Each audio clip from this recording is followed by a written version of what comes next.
get your perks, yeah. Then you return it, I see. Oh yeah, yeah. Yeah, I've done it here.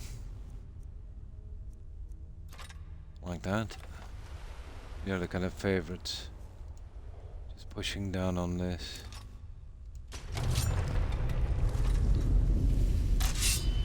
Yeah. Are there actually places you can't go without water breathing? Oh, it makes it way easier. There's some things, Papa, let's say some places where, you know, especially if you don't know where you're going, you definitely need water breathing. But you can pick up a few water breathing spells, you know. But I prefer to, well, you see the way it works with a helmet, there's only 2 spells on a helmet that's really worth putting there, and that's water breathing and archery. The rest is rubbish, you know. But it didn't much matter to me with this character because, you know, he water breathes anyway, you know. But this is one of them. You would definitely have to at least have the water breathing spell here to make it out. It's very, very hard to find a way out.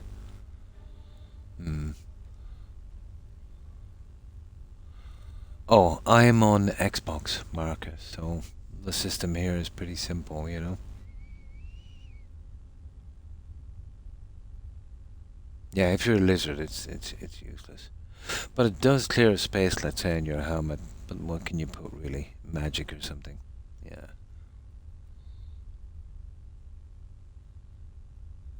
It's still kind of dodgy. Yeah. But, like, there's no benefit to not having it. It's a really handy spell to have, you know. Well, you can make it anywhere without water breathing, alright. But it's such a handy skill to have, and it's so easy to get. You know, even if you just want to use it as a spell. You know, why would you do without it? No. I wouldn't say unreachable. No. No, it's not a big thing, let's say, but it is, it makes your life easier having water breathing. You know, going down to wrecks, you know, taking the junk from it, that kind of thing. You know, but with enough health and kind of knowing where you're going, you could do without it, yeah. Oh, no problem. No problem, Papa. I understand, yeah. No, not really. But you'll find that having it, let's say, you know, you can explore the wrecks and stuff. There's some where, there's one in particular, I think, where you get something and you'll just about make it to the bottom, grab that thing and get back with a little bit of time to spare. But it's always nice to have water breathing.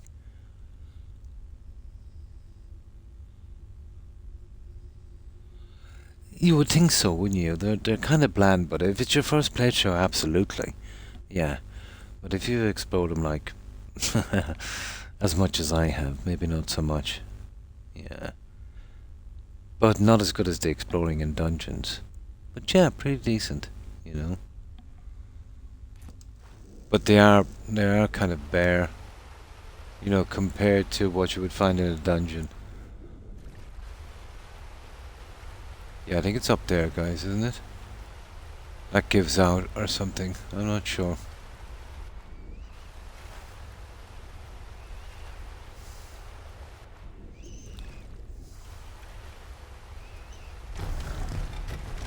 Yeah, there it is. I was right.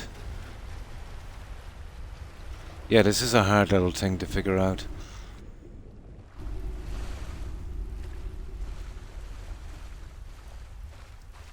There we go.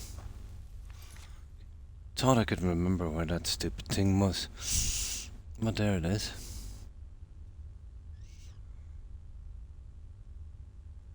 If I'm arrested, how can I get my stolen goods back? Well, in the prison there is something called an evidence chest.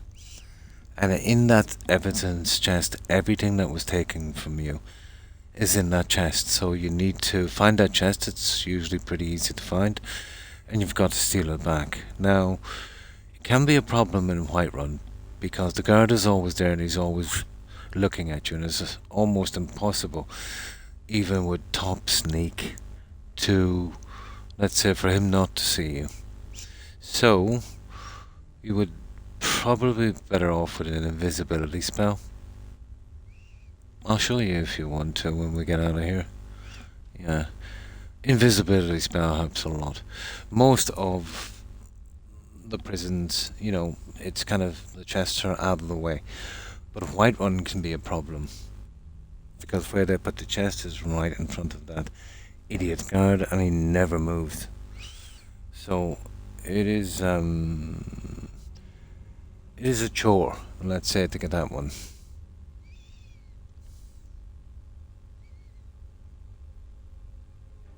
In Master. Nice.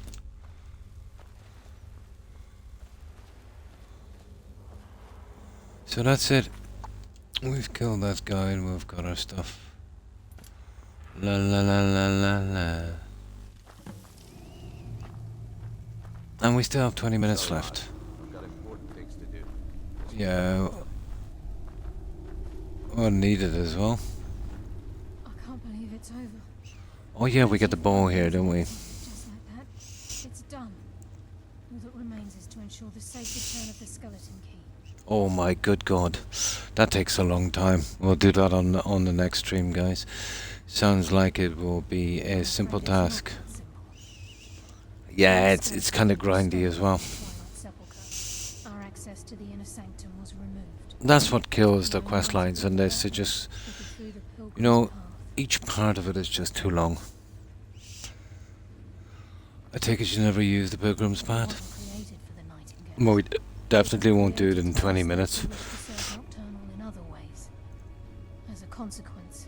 Cleared it, nice. I'm familiar, there's a named orc in that. I never kill him. I've got a thing about killing named characters in this game. But I've looted a lot of stuff. You'll get some of the axe shards as well for the companion's quest line. There, I think as well, yeah.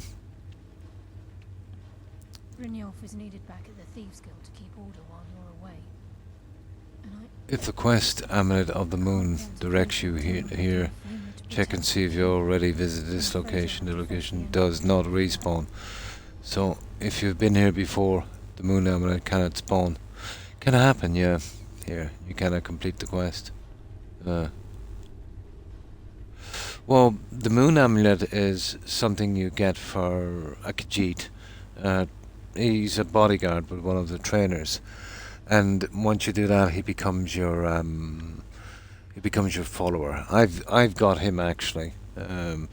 So it would usually spawn in a dungeon. And I think what he means is if you've cleared that dungeon before because it's bugged and it doesn't respawn, that means it won't spawn in and you won't be able to finish the quest. But the Khajiit guy, you'll usually get him around Dawnstar with the guys there. Yeah, no, that would just be the Khajiit traders, yeah. There is a few problems with the main storyline. All right, yeah. 25 years But it rarely happens, you know. It's done. All that remains is to ensure the safe But the possibility is always there. return of the skeleton key. All that remains is, I'm afraid it's not. When the skeleton, the only way to bring it back will be through the. It wasn't created as a consequence. Brynjolf isn't, and I'm afraid you'll have to face the end of. Take this with you. I've had this bow almost for my entire. Yeah, that's it. We got the ball. Never let me down. And there it is. Darkness returns. We'll get that in a moment. Let's get rid of this junk we have, guys. We've got some things to put away. And that's cool. Oh yeah, the only one that, let's say that's just a little side quest for a follower, and the chances of that messing up are slim, but possible, but slim, but definitely not game breaking. There is a quest well, I'm doing it now in the Thieves Guild. But there's a quest, let's say, when we're doing restoring the Thieves Guild, where we're doing the jobs, let's say, in Windhelm, you know, to fix one of the shops. But there's a quest here you can pick up from a guy. He wants you to retrieve a necklace that was stolen from his deceased daughter. You go, you get the necklace, you kill the guy, you come back, and then you eventually get the Thieves Guild quest. And the vendor wants you to go and kill some guy. The problem is you've already killed him on another quest where he was named, so it's not a bug, and it's more of some stupid stuff that some really bad design in a game where, you know, you've got to kill the same guy twice, which is impossible for 2 different quests. So what I usually do when I get there during that, I'll pick up both quests together and do them at once, and it works. So let's say just be careful, you know, when you go to Windhelm, if you get a quest about picking up a necklace, it's okay, keep it there, but don't do it until you get a Thieves Guild quest in Windhelm to go out to a cave and kill some guys called the Somerset Shadows, you know. So when you're doing that, activate that little side quest and your main quest together, and everything goes okay. Yeah. Yeah, you can avoid it. Yeah, of course you can. And still get the 2 quests done. Do you know the random PC that is mad rare encounter place in Skyrim? Oh, I do know the one you're on about. You're on about the lady in the beggar's clothes. Well, that's just there to kind of give you a hint about that guy that's wandering solitude. For that Sheradora or something is called quest. The Mad Lady. Yeah. Yeah. I've met her twice already in my playthrough. And on some playthroughs I've met her up to half a dozen times. But yeah, it can be pretty rare. But what's more rare than that is meeting that guy with that fork. Yeah, which I always steal. He can be pretty rare as well. But one of the rarest encounters would be the vampire assassins. Yeah, they would be pretty rare. I've gone many playthroughs without meeting one, and one in particular I've probably killed about 24, so it's kind of all over the place. But even rarer than that, for me in my playthroughs, would be meeting that aspiring mage in Whiterun, not the guy with the staff, but a guy that wants you to help him with his spells. In all of my playthrough, I think I only did it 3 times. He'll usually show up in a town after you, and this was one of the 3 times on this playthrough. That for me has been the rarest random encounter. Yeah. Oh yeah, well that's just the thing. He shut up in oblivion. Yeah, but there's no real meaning for that guy, you know. Yeah, he's always... I've seen him at least 12 times, you know. And then you get the revelers, the guy, let's say, they'll offer you some alcohol. But if you already have a bottle of mead and say, no, it's okay, I'll give you one, you'll get a gift. And it's a kind of carry-weight necklace, which is pretty handy if you want to. You can kind of break it down and learn the enchantment. Or do what I do, just keep it as a kind of memento. But yeah, there's tons of interesting kind of random stuff like that. You know, from the fights, let's say, you can see, you know, spider versus another spider or bear and that kind of stuff. Yeah, there's tons of those.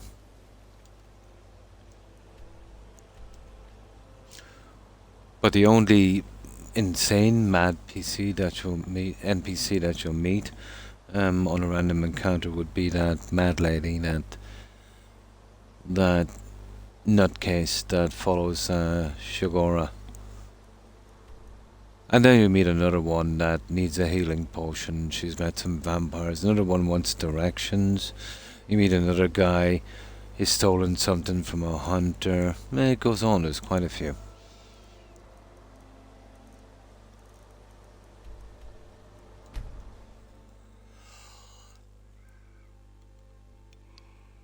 There's quite a few. If you know any true sons and daughters of Skyrim, tell them to head to Windhelm.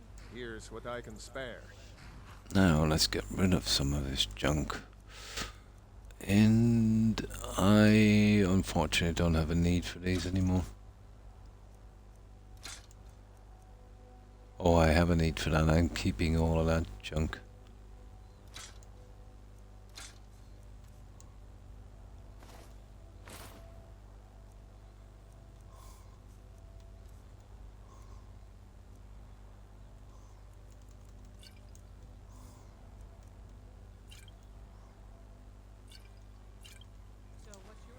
Yeah, we'll get rid of this stuff, alright.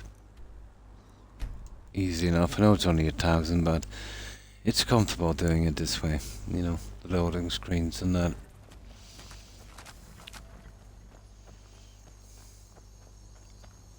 What do you need?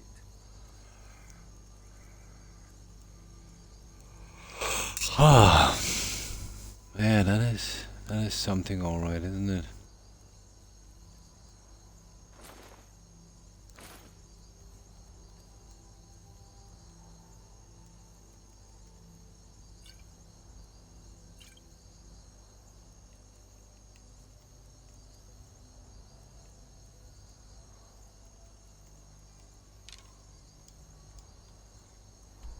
I think we might have to go to Solitude for this, guys. There's an expensive bow I need to get rid of.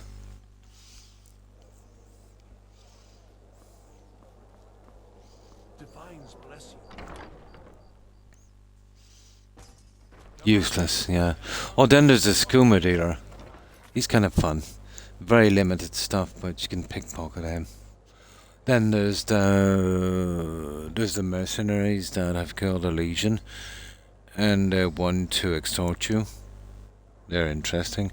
Then there's the vampires that kill the vigilant guys, and it's pretty much the same as the other one. You know, they try to kill you. Then there's the random. Oh, they're pretty random. The vampire versus werewolf. They're awesome to see. Yeah, that's pretty good. That fight. You'll see some werewolves and vampires fighting. Yeah. Very rare. It's very rare to see a werewolf at all. I have seen some. I remember I was running a mod that, you know, none of the NPCs could be killed. I've always hated that. Which was pretty good, but it was so bugged it wasn't letting me kill people I was supposed to kill. And even disabling and even removing the mod didn't help, so it ruined the game. But I've seen something pretty interesting. I was at the bridge between Whiterun and the fort. You know, down that direction, and I was kind of coming down the embankment, and at that time, just walking right over the bridge, you remember that farmer guy? You kind of meet him, oh, I'm joining up with the Legion, that guy. This werewolf jumped out and literally killed him and hacked him. I mean, he was on the ground and he was, you know, really digging into him, and then killed him and just ran off. And then about 4 seconds later, the guy got up, shook himself, and walked on. I thought that was hilarious. And this was done, let's say, at night, and it was a full moon. It looked really cool.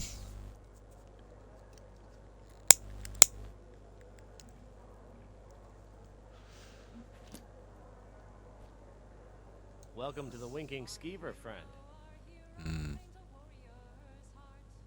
Yeah, I don't think there's many quests for those guys. Take a look.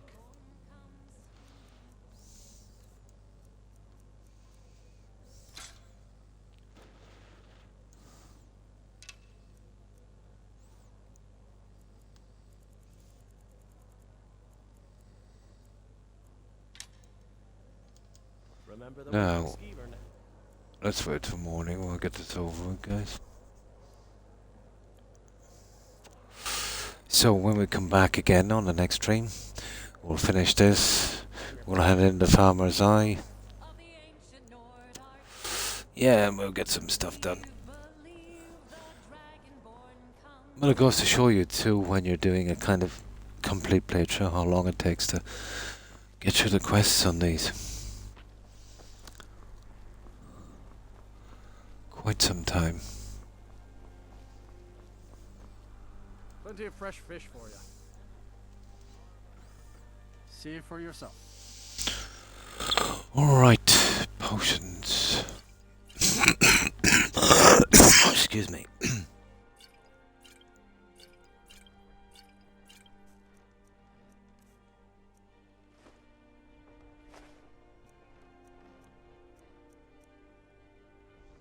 Yeah, we get rid of the gold ore. We've got enough.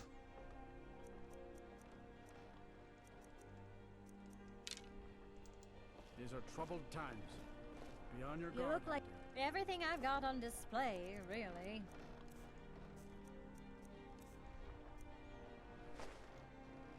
Yeah, I have absolutely no more use for these guys, so what's the point?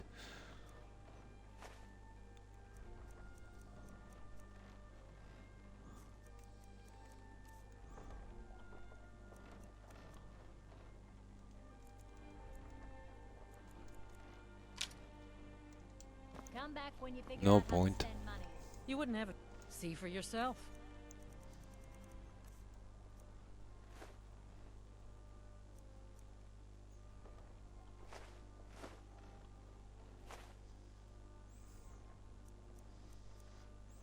Some stuff I actually need.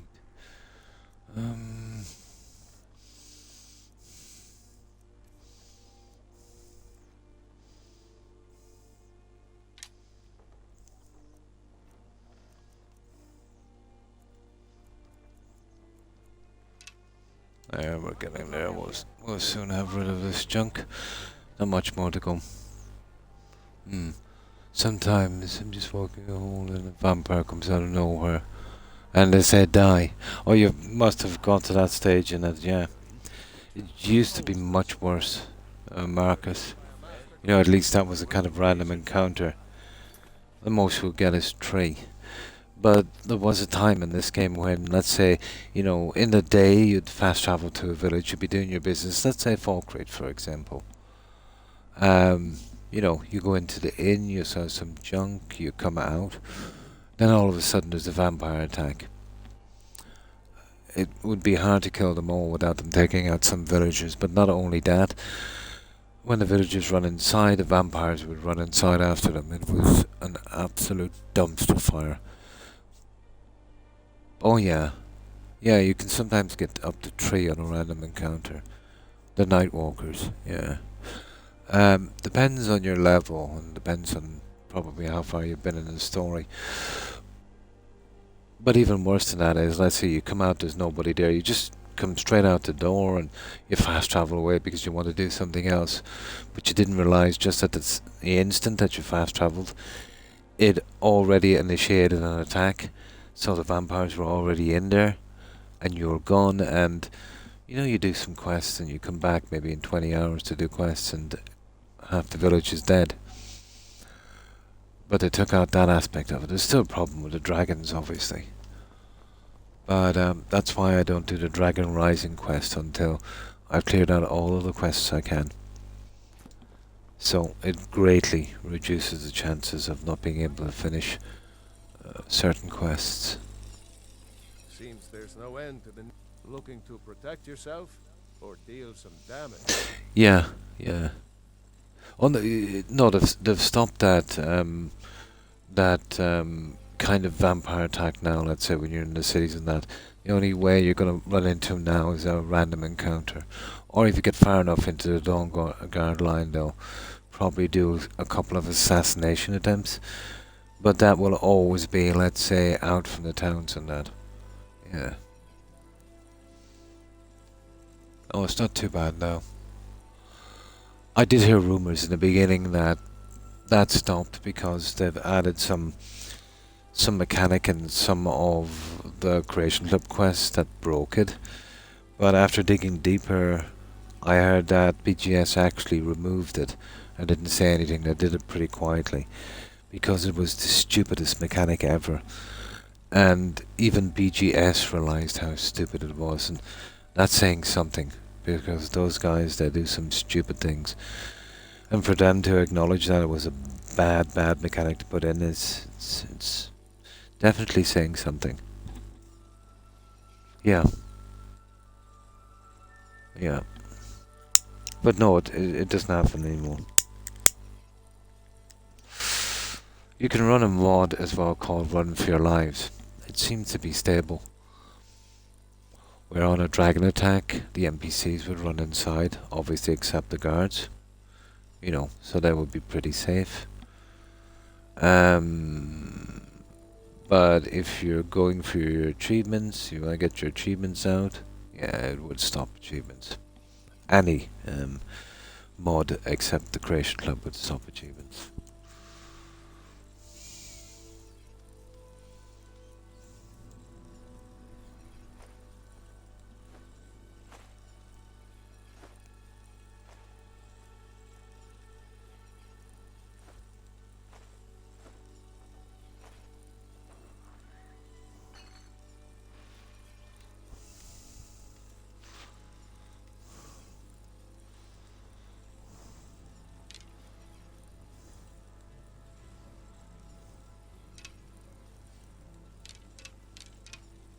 Okay guys, we've just a little bit more selling to do. We've got rid of all of the stuff.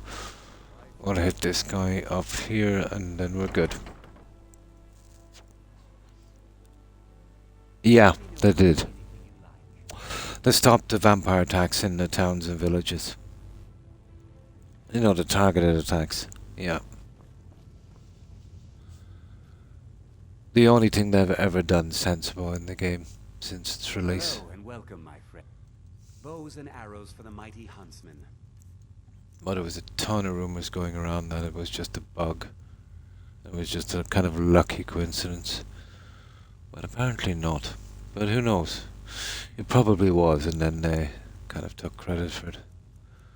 Hard to know with those guys. That's it, guys. Perhaps I'll be seeing more of you. Now we'll drop this junk back at Lakeview, and then we're good, I'd say. We just hit the 6 hours. So I was right, there was no way we could take on that long quest. I've been wrecked for the last hour. Let's drop this junk back. And we could be nice and ready for our next stream.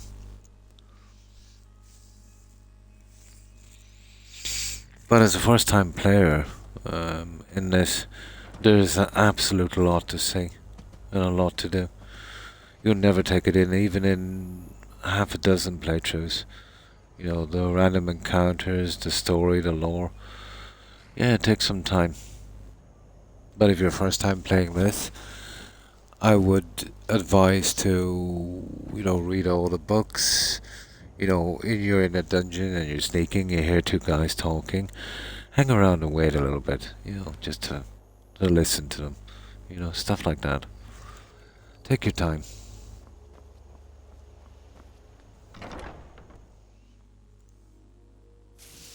I've never liked the vampire thing, even from Oblivion. I've always gone with a werewolf. It's pretty low maintenance. You know, you get 100% disease resistance, and you don't ever have to do the werewolf thing. A werewolf is pretty underpowered when you're playing on Legendary anyway. It's a death sentence.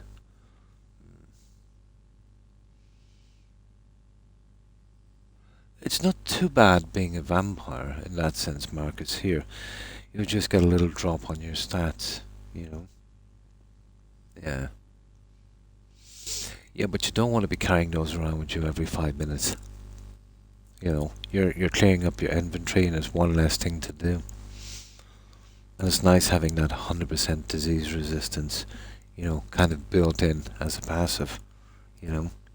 Seeing that, I make it a kind of rule not to use potions like that. But there has been instances, let's say, even with the 100% disease resistant perk, there is a tiny chance you might actually pick up a disease. But it's very, very remote. In all of my playthroughs, I think it's only happened to me twice, 3 times max. But again, easy to cure.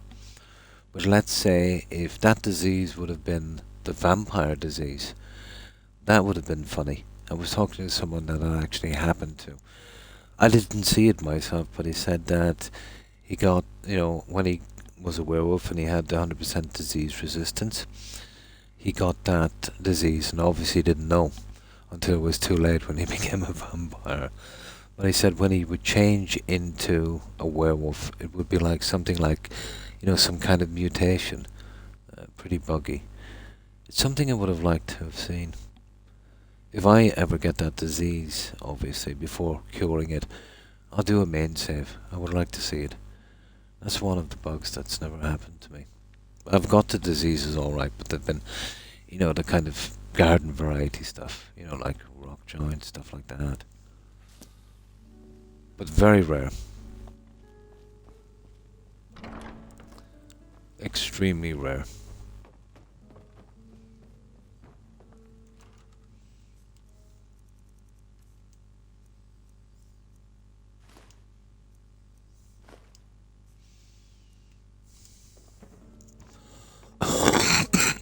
What do you need, my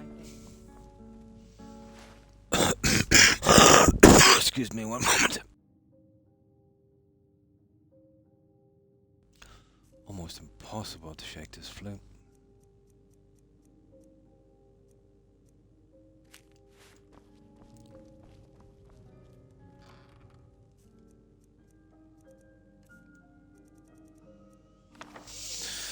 I'll just get rid of the ingredients. We'll do a main save, and then we're good. Oh, there's quite a few, isn't there? Yeah, I'll get rid of those ones later. There we go. And, of course, our main save. Perfect. That's it, guys. Well, it's because I can't sleep. Yeah, it gets to the stage in your character anyway, that little bit of a bonus is not really worth it. But once you max out your character, it's different, But yeah, you'll get the rest of this thing, yep. When keeping items to sell, I should look at their weight price. Absolutely. If you're stuck for room in a dungeon, so you'd always prioritize gems, jewelry, potions. Weight, yeah. The same way if you ever get your hands on that vendor that I have, you would prioritize selling cheap, heavy weapons to that guy. Yeah. But money doesn't become an object after a while. It's just a matter if you want to clear a dungeon or not. If that's the kind of player you are, But it would be weight to price ratio, yeah. So obviously the things to be keeping would be, well, the top three would be jewelry, gems, and potions, especially potions, So in the other dungeons you would be, let's say, where you come across Dogger, you would be obviously prioritizing the ebony stuff over the ancient Nord, that kind of stuff. So I will leave it here, guys. Now that was my Wednesday stream, so the latest you'll see me back, guys, will be for the usual Friday and Saturday in 2 days' time. But there's always a chance I will do an unscheduled stream. I've been doing quite a lot of them lately. And there is a good chance of that, But we'll see how it goes. Hopefully. It all depends if I'm feeling well enough. Sometimes I get some family visiting unexpectedly, or I'm not feeling too good, or I need to go back to my doc, stuff like that.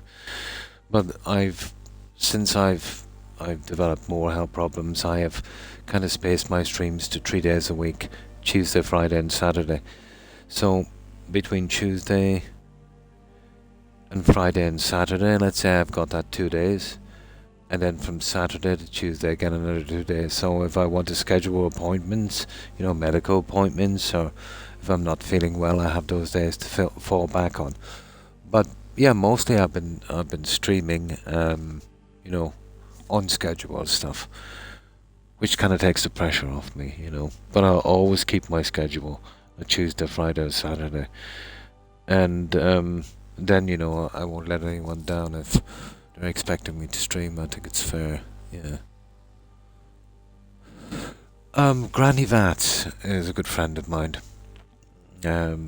She does Mostly Skyrim, yeah. Granny Vats, yeah. Streams a lot. And she's pretty calm like I am, you know. But she's big into mods and stuff in Skyrim, yeah. And she has a lot of Fallout 4. When I check the game on Twitch, there are about 20 streamers, each with 3.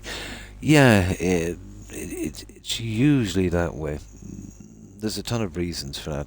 You know, obviously the amount of streamers and how they're categorized, let's say, by Twitch, which is kind of all over the place. Most streamers, let's say, starting off with, you know, obviously it takes a long time, you know, to gather up some friends, let's say. You know, I've always considered them to be friends. And you'll get, you know, regular people that come around and chat, and they'll kind of make up your numbers. And then you'll kind of be pushed a little bit more to the top. The problem is most people, when they're looking for Skyrim streams, it's the first 3 or 4. You know, they'll go to one of those. They rarely ever scroll down, so you can be buried under a lot of that. And then with some streamers, they're not that regular. You know, they might stream for a week and then be off for a month, or, you know, they wouldn't have regular streaming times. So, and then there's just some bad days in Skyrim as well, you know, for both streamers and viewers. Sure, yeah.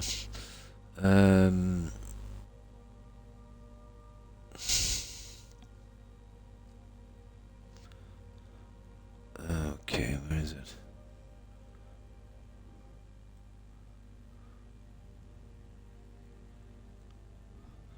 Now, where's the enter? There you go. Yeah. And that's the tag. I know her a long time. I think I met her when I was only about a year streaming on this. No problem. My pleasure. But if you see her, tell her I said hi. So, I'll leave it here, guys. As usual, we'll go straight to a raid. And who knows, Granny might be streaming. If she is, we'll stop on over. And we'll, yeah, we'll see what she's doing.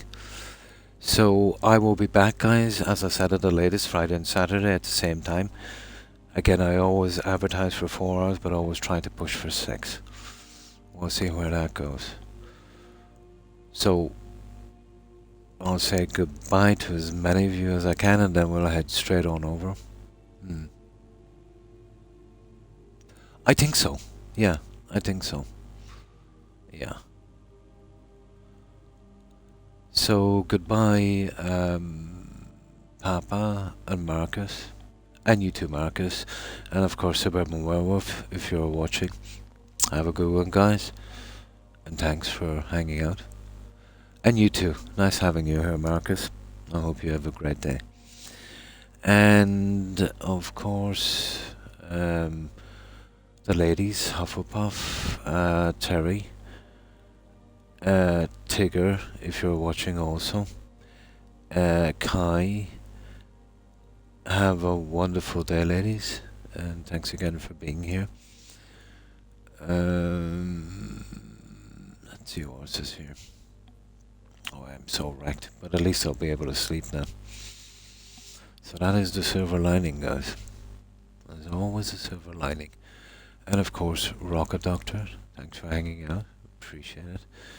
Have a great day. And thanks for all the follows tonight, guys, as well. And to you too, Dragon Master, thanks for the raid and thanks for being here. And of course, Stitches Go, thanks for hanging out. Have a good one and stay safe. And of course, Tigger, if you're watching, have a wonderful day. That's everyone I can see, guys. I know I've missed many. My message board only spans so much. I'm so tired I can't remember most of the people that was on. But my apologies to anyone I might have missed. And again, to everyone who is watching and lurking. Appreciate it. So yeah, probably, well, most definitely Friday and Saturday. Probably, maybe even a bit sooner. So, hope to see you there. So, if you could bear with me for a tiny moment, we'll do this raid. And I hope everyone has a really good day. So, let's see which of our friends are streaming. We'll see if we can get something similar to what we're doing here. Now this shouldn't take too long.